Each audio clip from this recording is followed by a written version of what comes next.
Hundreds of thousands of protesters are once again pouring into Cairo's Tahrir Square, this time demanding the resignation of President Mohamed Morsi, Egypt's first democratically elected leader, just 1 year after he took office.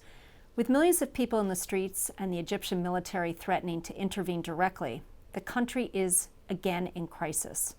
There are three things to know about these current demonstrations. First, the protests reflect the deep political divisions that have split Egyptian society. At heart, the protesters do not accept the legitimacy of the Morsi-led government and are demanding that Morsi step down.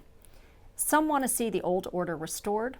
Others are all for revolution. They just don't like the way it's turned out, and in effect want to steer events through street protests in a direction more to their liking. For its part, the Morsi government has done little to promote political compromise.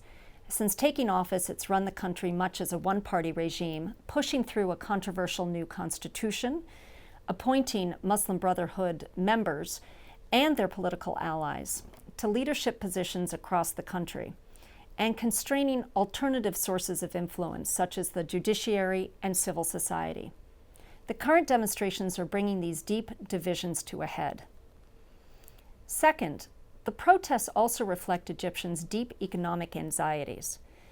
The political fighting of the last 2 years has left the country economically adrift at a time when it desperately needs leadership to address its pressing economic challenges. Tourism, one of the country's primary sources of foreign exchange, has suffered considerably during the past 2 years.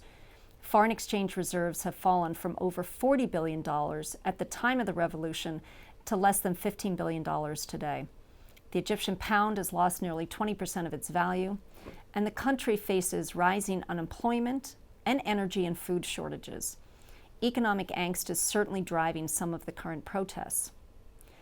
Third, although there are some who are cheering the military's recent ultimatum and threat to impose a political roadmap if the government cannot resolve the current impasse by tomorrow, such a military intervention would be a very negative setback for Egypt's struggling democracy. Though it may be messy, Egypt's transition to democracy will ultimately hinge on Egyptians' willingness to address their economic and political issues through negotiations and compromise in the political arena instead of falling back on the country's military. The millions of Egyptians gathered in Egypt's public squares are motivated by a diversity of grievances, both local as well as national.